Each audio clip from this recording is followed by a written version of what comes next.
Kanina nag-press con yung ICI at in-announce yung resignation po ni Babe Singson as member of the Independent Commission for Infrastructure at pag-rekomendang matindi 180 billion. So sabi dito po sa balita ng GMA News Online, Lacson, chairman of the Senate Blue Ribbon Committee, which has been investigating the anomalous flood control project, said the amount was based on 600 ghost flood control project na na-identified so far. Ayun mga kababayan, napakarami. Sabi ni Pulong Duterte, open daw siya sa ICI, open din daw siya sa investigasyon ng ICI into Davao City flood control projects. Aber nga, tingnan natin kung talagang open siya. Baka lahat lang kwento. Tingnan natin kung pag na-invite na siya, pupunta talaga sa Nagbabagang mga balita at pagtalakay sa mga isyu ng lipunan. Bulsa! Opinyon, banat at paglalantad sa katotohanan. Bulsa! What you see is what you get. You decide. Pero po mga kababayan, si Dante Maravillas, napakaraming mga mainit na balita ngayon po. Kanina nag-press con yung ICI at in-announce yung resignation po ni Babe Singson as member of the Independent Commission for Infrastructure at pag-rekomendang kasuhan and case build-up sa ilang mga senador and other officials. Kasama si pinakakasuhan na si dating Senador Bong Revilla and case build-up po sa ilang mga incumbent and former senators. Tulad po ni former Senate President Chis Escudero, Mark Villar, dating Senador Nancy Binay at si Grace Poe at malamang may iba pang mga senador na irerekomenda mga kababayan sa mga susunod na araw na kasuhan.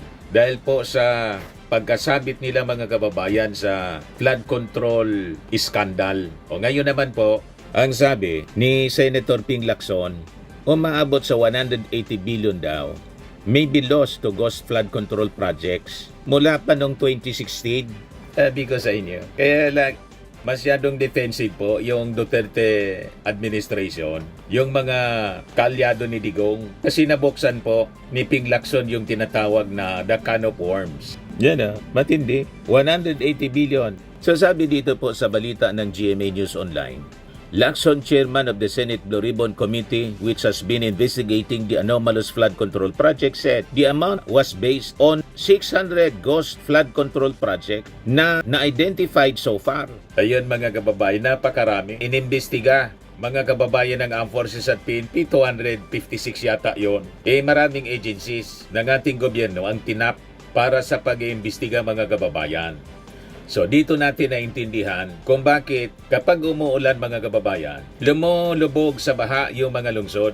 Dahil sa napakarami na mga ghost flood control project, may na-discovery na naman nga po si DPWH Secretary Vince Dizon po. Ito, uminit yung ulo niya ni Vince Dizon.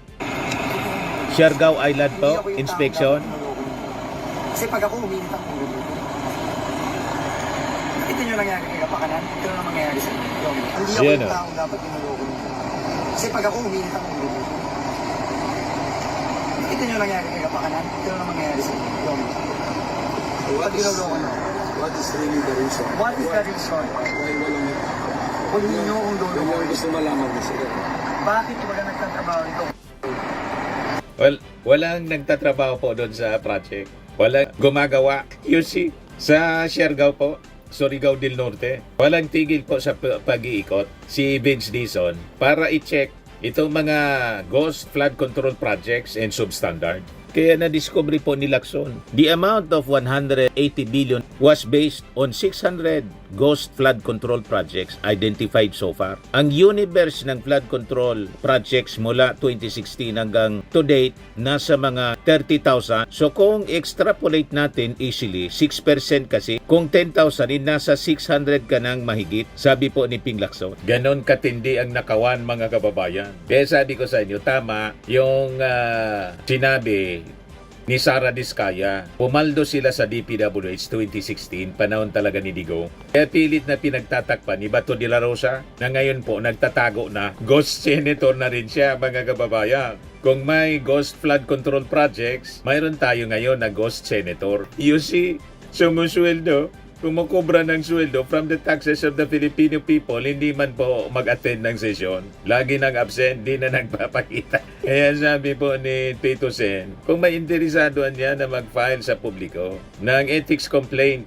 mag-file na niya kayo para pag-usapan sa Senado. Kung ano dapat na gawin, kung kailangang i-expel, i-suspend o expel na mga kababayan si Bato de la Rosa kasi wala namang pakinabang ang ating mga mamamayang Filipino. Nagtatago na siya. And it's just a matter of time. Pag lumabas yung warrant of arrest mula sa ICC, i-implement po sigurado ng ating gobyerno.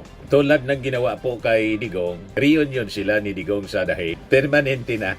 Mga kababayan, tama pa? Kaya sabi ni Lacson, the 180 billion estimate only includes ghost projects and not yet the substandard ones. Matindi. Ghost flood control lang po. 180 billion yung estimate. Hindi pa kasama yung substandard, yung mga ampaw na malamang karamihan po nasira na, inanod na ng baha. Kung inanod na ng baha, ghost na rin, siyempre. Hindi na makita eh. He also admitted that the Senate Blue Ribbon Committee has so far only tackled minuscule portion of the flood control anomalies. Napakaliit na parte lang niya. So sabi po ni Lacson, the committee is set to submit a partial report on the anomalous flood management project based on the information so far gathered during the previous hearing. The committee report is currently being crafted and may be sponsored in the Senate plenary after the conclusion of the ongoing debates on the proposed national budget for 2026 according to the committee chairman. So yun mga kababayan, ganun katindi ang pagsalaula sa pundo ng ating gobyerno. Hindi naman natin sinasabi na malinis yung present administration. Kasi yung nangyari po mga kababayan, nagsimula yung matinding korupsyon 2016, nagtuloy-tuloy siya until madiskubre ng ating Pangulong Bongbong Marcos kasi umaasa siya, ang daming pinagawa na rin ng present administration ng mga flood control projects. Ayon, hinahanap ng mga DDS, may ipinagmamalakian niya yung present administration na 5,500 plus na mga flood control projects. Bakit niya bumabaha pa sa Metro Manila? Sa kakahanap ng mga DDS, siyempre, nakalata yung ating Pangulong Bongbong Marcos. Naisip niya, o nga nagpa-imbestiga siya. Ayon, dahil mas marami yung previous administration na pinagawa, dapat sana yung pagbabaha mga kababayan sa mga lungsod tulad ng Metro Manila, nabawasan na kasi yung previous administration po, 13,000 yung pinagawang flood control. Doon na nag-inspeksyon yung ating Pangulo, nagtanong-tanong, nagpa-imbestiga. Gams now dasona, maya naman kayo. Yun pala ninanakaw ang bilyon-bilyon na pondo mga kababayan. Kaya, nagpa-imbestiga talaga nito ang ating Pangulong Bongbong Marcos. Siya yung nanguna kasi unang-una napapahiya siya. Napahiya dahil sa paghanap ng mga DDS. Yon, sumabog sa pagmumuka ng mga DDS yung paghanap nila sa flood control. Yan kasi. At ngayon po, maraming senador ang makukulong. Nirecommend na po yung pag-file uli ng kaso laban kay Bong Revilla and case build-up kay Chis Escudero, kay Mark Villar, kay Nancy Binay, kay Grace po. Hindi ko maintindihan kung bakit wala doon. Hindi kasama si Joel Villanueva sa nabanggit. Siguro may kailangan pang tingnan before na mairekomenda mga kababayan ng ICI, mai-refer yung kaso sa Office of the Ombudsman. O ngayon, sabi ni Pulong Duterte, open daw siya sa ICI, open din daw siya sa investigasyon ng ICI into Davao City flood control projects. Aber nga, tingnan natin kung talagang open siya. Baka lahat lang kwento. Tingnan natin kung pag na-invite na siya, pupunta talaga sa investigasyon mga kababayan ng ICI. Kasi si Sandro Marcos, si Martin Romualdez, open talaga yon. Si Sandro sumulat pa mismo, mga kababayan sa ICI, na anytime niya at your convenience. pupunta ako para makipagtulungan sa investigasyon dito sa mga alleged flood control scandal, lalo't itinuturo yung kanyang distrito. Firmax Firming and Lifting Cream, pinapahid po sa mga pulses in affected area. Mainam po sa paninigas ng mga kaso-kasuan.